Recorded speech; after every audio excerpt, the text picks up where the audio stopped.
So, pro game. Some pro games are really awesome, and some have really great lessons to teach you. And I'm trying to look at more of those to try to improve. So, I give you really cool game between Park Jung-won, crowd favorite, and Iyama Yuta, both very popular, very skilled Go players. And the theme of today's game is Tenukiing.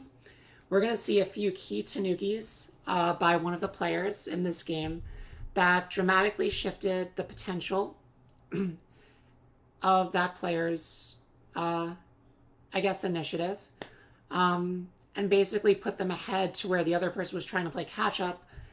And then there was a huge fight that resulted, and someone ended up losing, obviously. But the Tenukis were really, really cool, and that's kind of what I wanted to focus on for this pro game. So, Park Jung-won versus Iyama Yuta.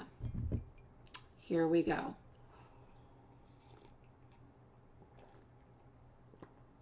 So Iyama Yuta is playing black, Park Jung-won is playing white. Opens with a 3-4 point, which is standard. Oh, also, if the sound is too loud of like the stones clicking, please let me know. If it's like distractingly loud, if it's not, whatever. So starts off with a 3-4 point. Park Jung-won actually offers up the diagonal with a 4-4 on the same side. Black's like, no, don't really want to. I will just take another 3-4 and start this kind of dual 3-4 facing each other strategy. Park's like, sure. Okay, so now Iyama Yuta just very calmly takes a corner, which makes sense. Park Jung-won does a standard Joseki approach. We get the standard thing. And then, super spicy move by Park Jung-won. He ignores the continuation here and actually attaches on this side. I think, and obviously I'm like a one-dan, right? So barely a one-dan, sometimes me two-dan. So like my analysis is probably not the best, but I think the reason he didn't follow up here was because after this move and white plays here, the side's kind of small, like it's not really interesting. It's surrounded on both sides by black stones. It's not very developable for white. And it also gives black Sente to get some sort of extension off of the framework or to play in like a larger area of the board. So I believe that is why we see the aforementioned spicy attachment here, very modern style. So we kind of get the standard Hane here. White defends the shape, black defends the shape, and white defends his shape. So that's great.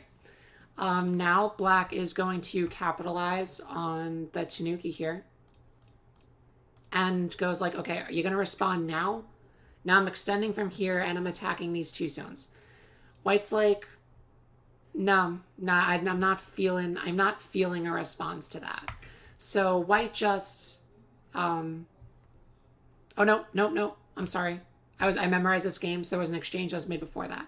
White actually says, I'm going to play the elephant eye to potentially make some shape and pull these stones out. Black responds. So now we have this really cool dual elephant eye kind of Mexican standoff kind of shape here. Which is actually really interesting, and that's going to come into play a little bit later in the game. So he's like, are you going to respond now? Like, are you going to try to like pull your stones out? Now white's like, no, I'm not really feeling that. I'm actually just going to extend this way. So then black goes, okay, I'm going to kill off these stones. And how do you like that, white? And white's like, I don't care. So white friend zones. White just completely friend zones these stones so hard. Like just totally not caring about these stones right now. And so now what we see is white has gotten 2 free moves on very big areas of the board. Black got 2 very over-concentrated moves on a part of the board that he had relative control over, because this was like his side. And we kind of get the sense that black is like a little bit over-concentrated. So this is like what made me like most excited about the game, was like seeing it up to here and just like, oh my god, like is there a way for black to like, because if I was black, I would feel really, really scared, personally. So Yamayuta, it's like, all right, I guess I should play in another part of the board now. I'm sorry. I will play in another part of the board. So he plays here. And white's like, sure, just gonna extend. Black's like, all right, let's gonna make some nice Tsubaki shape. Get my little 3 space here. You can split, but I'm gonna get strength on the outside and it'll be fine, or I'll dive in the corner, whichever. So we get even more spice from white. We get this really cool attachment on the 4/4 stones. Tons of different directions that this kind of thing can go. But black would probably want to try to save and connect up his group because he's within white's kind of sphere of influence. So it probably wouldn't be wise to split yourself up into 2 groups when you're all up in white's grill. So black Hanes, white Hanes. Got the Atari, we got the extend, we got the Atari, we've got the double Atari, and takes. So now what we see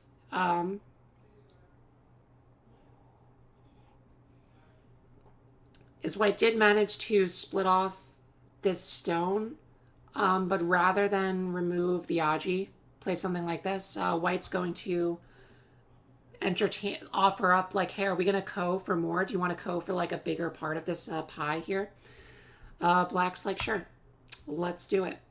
So white gets the first move. Black now shoots into the corner. White's like, all right, I'll respond to that. Black takes. White's like, I'm gonna do a defensive move. Still leaving this co open if black decides to drop down here. If black decides to fill, we can entertain the idea of playing somewhere else. And then once this becomes big, maybe pulling it out.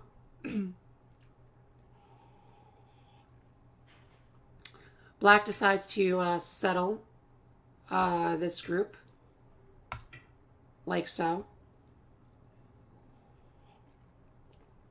And so now it's white's move again. And this is another one of my absolute favorite moves by white. I love moves like this. Like, my favorite moves aren't like huge attacking moves or like crazy Tsujis. They're what's coming up. Because now like everything's like kind of like this. Like you're thinking like, oh, like, what do you think? Actually, let me like do a poll. So should white try to pull stones out here and make some shape here? Should white try to develop? Should white try to pull this group out? So what area should white be playing in? A, B, maybe something around the C area, or D? What do you guys think? What do you guys think the move was that was played? Or the area that was played?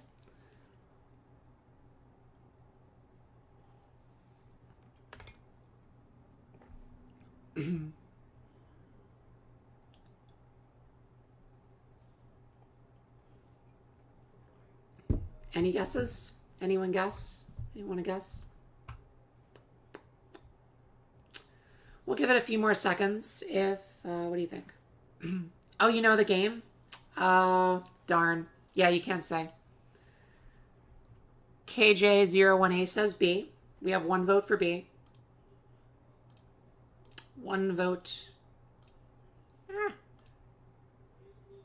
Says B looks big.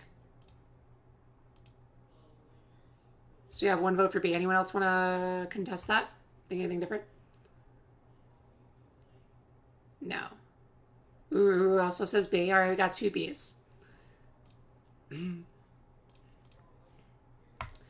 So yeah, so here's one of my favorite moves.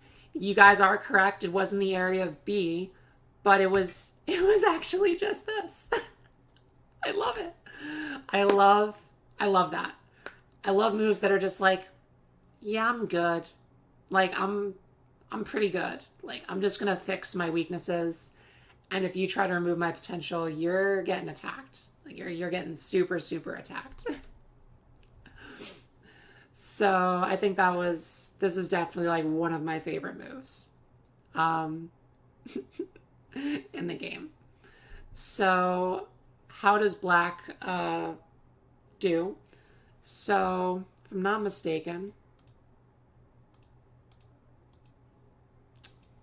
not mistaken, yep. So black starts off by making this exchange. He attaches to these stones. Obviously, like, white can't allow that. Yeah, I showed you that game. You cheated. You cheated. That's okay. So black attaches here. White plays a really cool Tsuji of the clamp. Basically, wherever black wants to go, white is going to take the other one. Now black decides to descend, remove some of the Aji associated with this cutoff group, maybe try to break into white's potential over here. We get another very calm response by white, which is just to defend. And the reason for this, I believe the reason for this is because there's a sequence that involves a ladder on these two stones, and white doesn't want to run into like some kind of weird ladder breaker thing. So I think this is just kind of removing the Aji for this coming battle that's about to happen.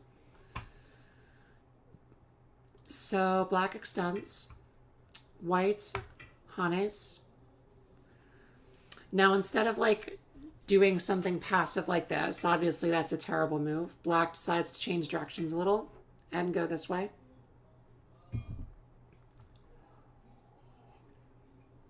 Now remember, white's potential is up in this direction, not down here really.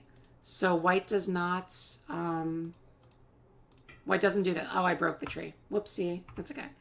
White hanes on top, not on the bottom. Don't do that. Black plays here. White goes up. Black goes up. White defends against the hane, against the two stones. I know, right? I love Park Jung-won's style. His style feels very reactive. Like he's kind of just reacting to whichever is the style that's best suited against his opponent, which I really like.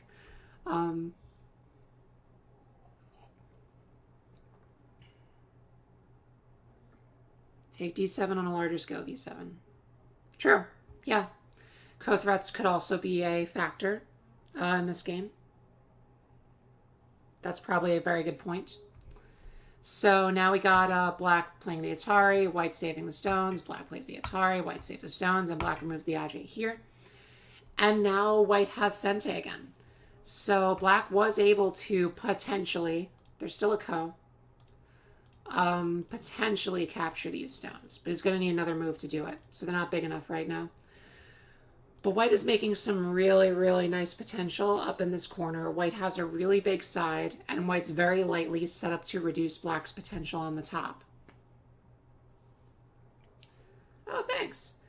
Yellow submarine. In case you didn't know, beetles, yellow submarine. If you put something hot in the mug, then the beetles show up on the windows, which is really cool.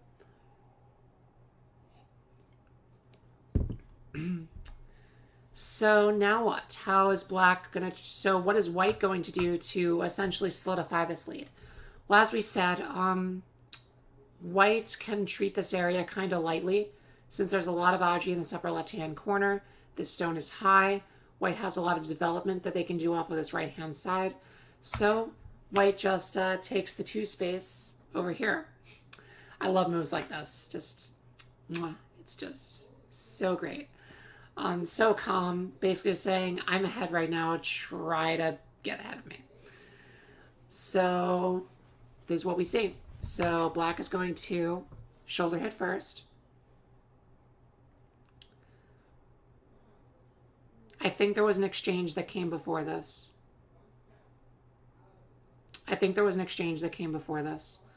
I'm just going to quick consult. It was an exchange that might come into play later. It wasn't directly relevant. There was. Okay, my apologies. Before that move, White makes this light kind of elephant eye shape, threatening to basically make a living table shape. Oh, the mug. Nice, yeah. Basically make kind of like a living table shape by threatening to capture this black stone, which is pretty Sente. I would say that's Sente. So now we have another double elephant eye thing, which is just like a very interesting shape to have happen to you. Now after this, white goes, okay, I'm just going to take these points, try to bleed as much advantage out of this as you can. I'm probably going to be fine. So now we see it's basically up to black to capitalize on white's light moves here and try to get some of his advantage back. If not, white's probably ahead in points. So what is the next move by black? So black is going to shoulder hit the stone. And so now white is going to figure out, so what do you think is like the best, if white wanted to kind of abuse this shape, if white wanted to like get the most out of like this conglomerate of stones, what do you think would be the best shape point? Quiz number 2. What do you think would be the best shape point for white if white wanted to try to like get around this shape? People have seen the game before, can't say, so they'll probably know already.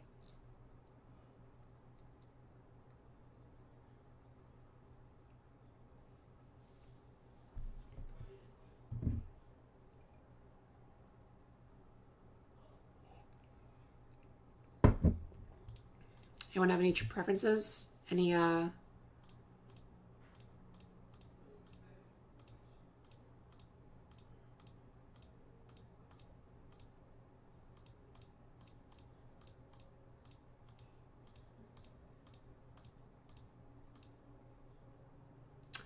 Well, I will just say that the bump is actually the move that was played.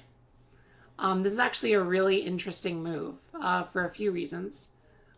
Reason number 1, like if black just tries to disconnect here, white basically makes a pretty good shape on this group of stones, and then also kind of hurts the potential over here, right?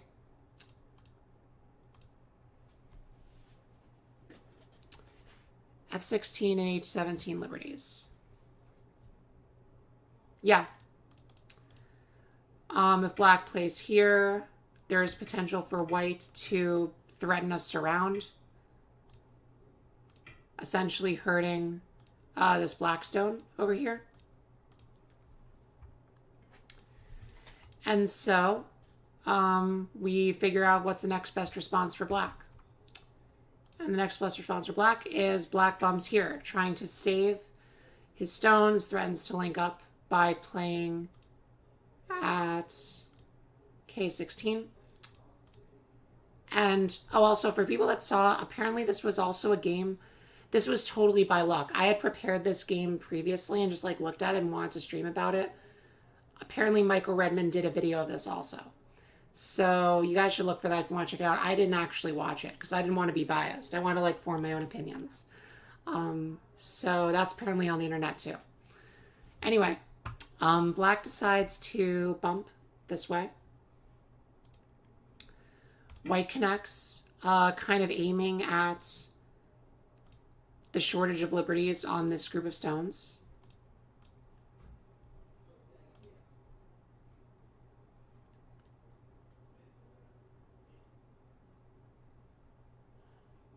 Oh yeah, no problem, no problem, no problem, it's fine. So also eyeing this shortage of liberties and also obviously threatening to capture these two, so black needs to defend that. Now we get a really cool shape thing. We get a very aggressive squeeze here. Basically white's willing to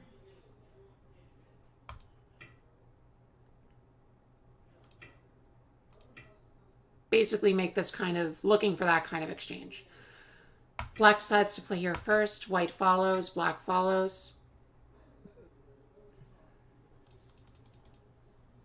And then white pulls back to essentially threaten to pull out these stones. And also, if you'll notice, this group is getting super, super weak. Oh, thanks. Thanks, SAI. So this is really interesting. There's a bunch of barters and a bunch of trades and a bunch of exchanges happening here. And white keeps essentially putting it on black to try to figure out which of the two losing scenarios do you want. Like, do you want me to break into your top when I already have a territorial lead? Or do you want me to capture this stone? Like, which terrible outcome do you want? So we see black descend here, trying to obviously threaten to connect under with this clamp. So white is going to, now this is also another really cool move, another like really cool like pro thing, where if you're like really good at Go, you'll see it.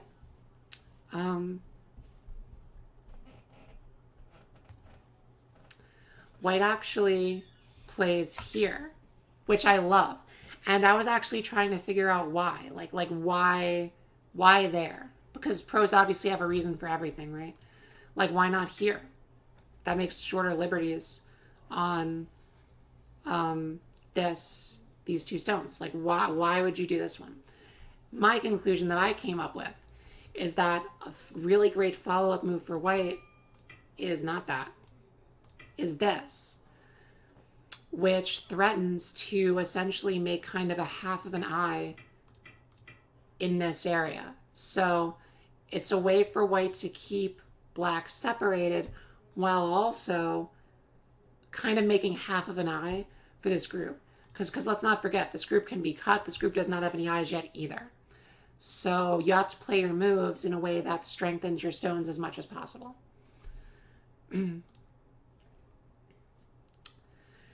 So we see white play that.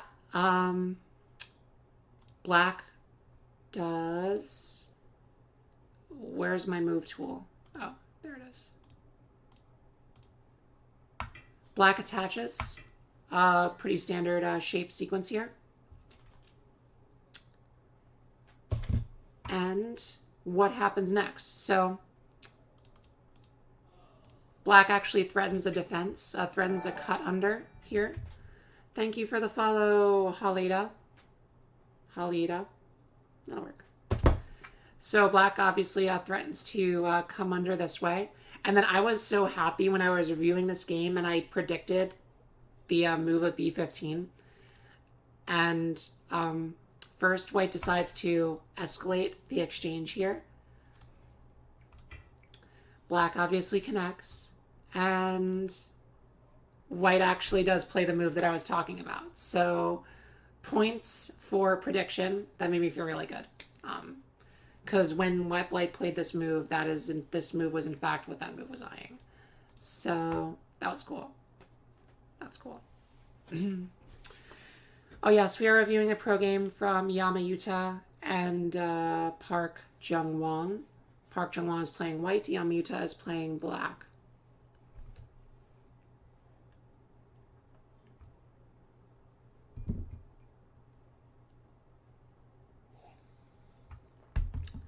So black decides to try to close the eye shape as much as he can.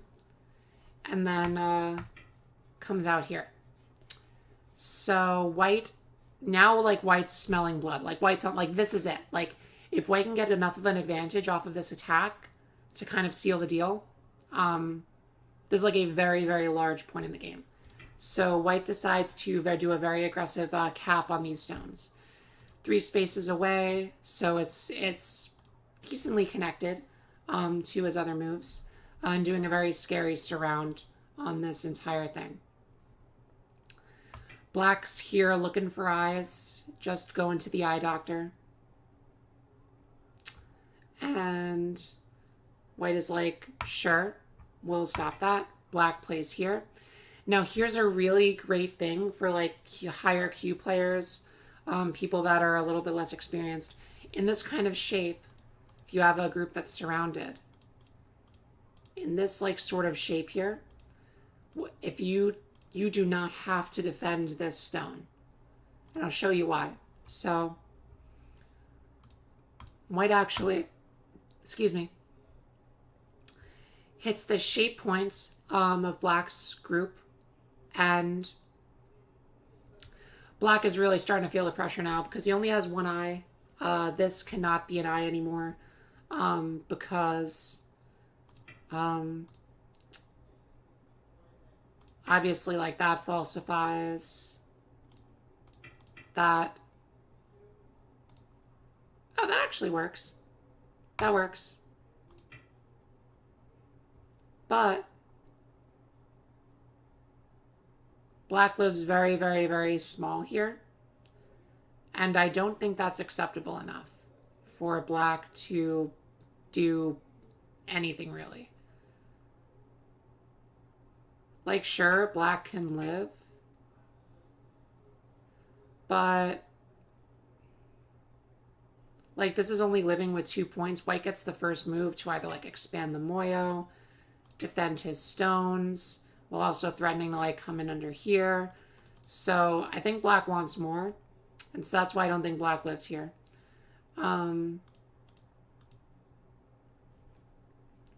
So black decides to take, and this is why you don't have to respond to this move, because once black takes, white can actually just pull back. And white really hasn't lost anything. Black can't really push because then that's Atari and black has to fill. So not really, nothing of value was lost, basically. White could take another move somewhere else.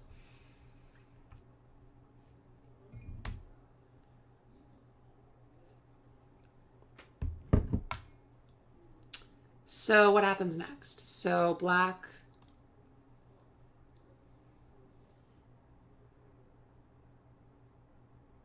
Right. It almost falsifies. So now black is going to try to go on the counterattack. Like, this is it. Like, black needs more out of this. He can't just passively, like, live with 2 eyes, give white Sente somewhere else and be like, yeah, it's good, right? Like, that's fine. No. We can't do that. So... black is going to play this move. White just very solidly defends. So now there's really no chance for black to split anymore and like take some profit up top. Now black's trying to go on the assault. We kind of see black's very ambitious moves here. Like black is basically trying to counterattack like these white stones somehow. Maybe if you get this split and get a surround, black can like counterattack. Because like black's group is alive here. I don't think it's a huge... Like black doesn't need to play this move. Or does he? Let's explore this. Let's say black passed.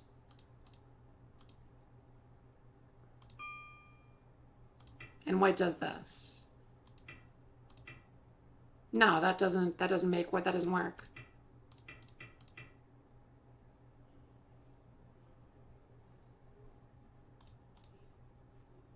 Because throw in here, defend.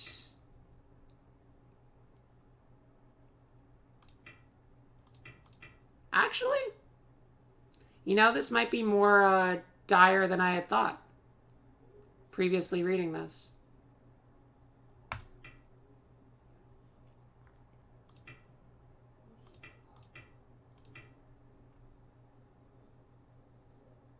There's a world where this turns into like a Seki.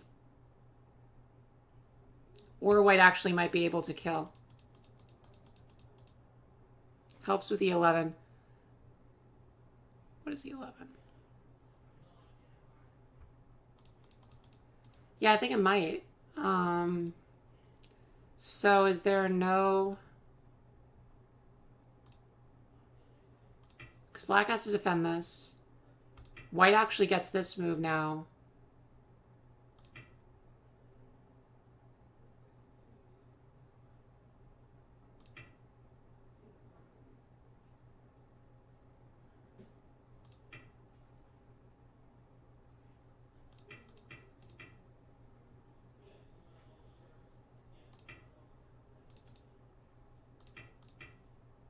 Yeah, there's like a world where this is actually more in danger.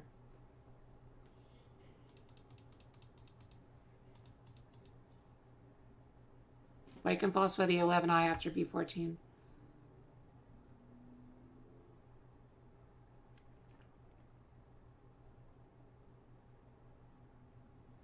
True. Right, that's true. So it has way more threats than I had thought. So I think that move was more necessary than I had first imagined.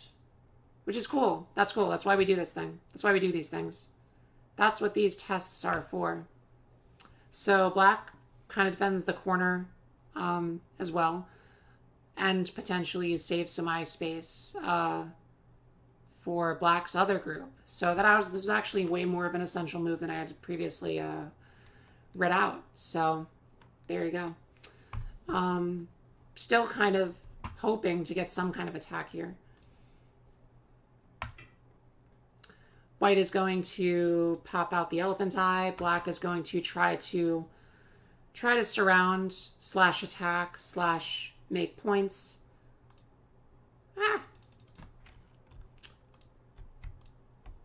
White is going to basically split, starting to try to eat this stone.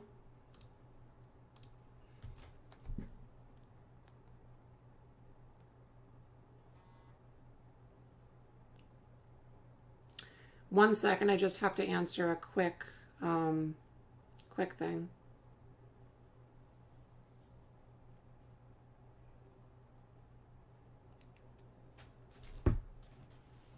Okay. So, what does white do next? So, black is going to Hane. This was a very, very cool fight because it's always like interesting to see like kind of the shifting in priorities. White's goal is basically to kind of get as much value out of this stick and just basically make it live as possible. Black's trying to reduce as much of the value as possible. Black is going to defend the weaker stones so white doesn't surround and capture all of these. White's going to Atari here. Extends. Defends. So now white has a potentially access free pass into black's Moyo here because white was threatening to like make points over here and like capture this black stone. So black is going to defend because don't forget these stones are still a thing. So black is going to remove the Aji there, giving white free reign to do something else. And white's going to get a few more forcing moves out of the deal. And after that, this is where my memory gets like super hazy, so I'm like consulting the record because it's a very complicated fight. And then after this Hane, we see basically a seal. So now what is white threatening? White is threatening to white's one move away from falsifying the eyes here and killing the black group. White is potentially able to, not this, but swallow these stones if this ever gets out. Black's potential over here is ruins. We need something huge. So we actually see a really spicy cut. This is huge.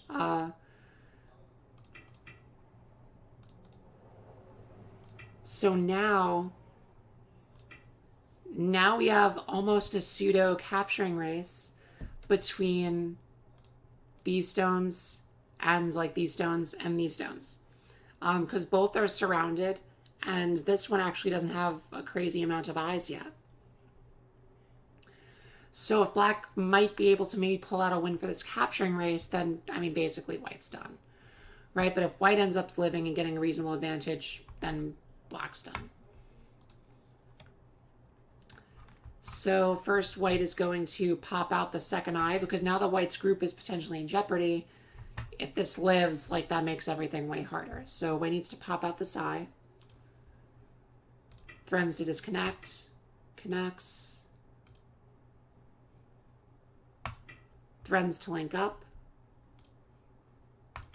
Stops him. So it apparently is now, again, like a capturing race. So Black is going to threaten to make 2 eyes. Now he's like 1 move away from making 2 eyes. White actually is going to potentially offer up a trade. Yeah, right? Empty triangle and a capturing race. It's an attacking empty triangle. It's an attacking empty triangle. White's basically like, okay, look, do you want a truce? How about a truce? Do you like truces? I'm extending my liberties. If you want to live here, sure. But now I can either defend my group in a way, in like something like that. If I'm feeling really frisky, I can try to surround these stones. So Black's like, so he's like, what do you say? Do you wanna live? And Black's like, we're doing all or nothing. We're not compromising here. It's all or nothing. So White's like, all right, sure. We will pop out this eye then. So now let's see who wins the capturing race. And I actually like played out this capturing race. It's actually closer than it seems. It's actually weirdly closer than it seems. Like it's like 1 move away or something weird like that. If like both just started to try to do the capturing race now.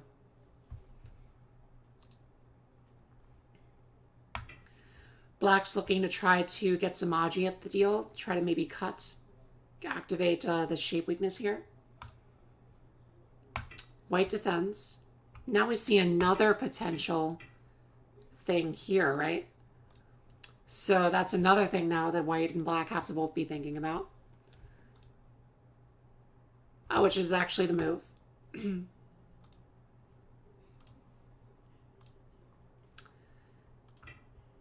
Black actually preps for the cut by playing this move, which I guess also threatens capture these 4 stones.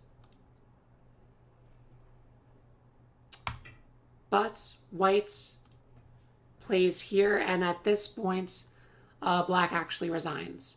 So I tried playing the capturing race out. White actually does win the capturing race by 1 move. So Black's kind of real only hope was to try to maybe get enough of an advantage somewhere else. But I think this was a resign sequence personally. But after this, like, White's starting to cut off these stones. White's starting to save this group. Now this group has like 2 ways to leave.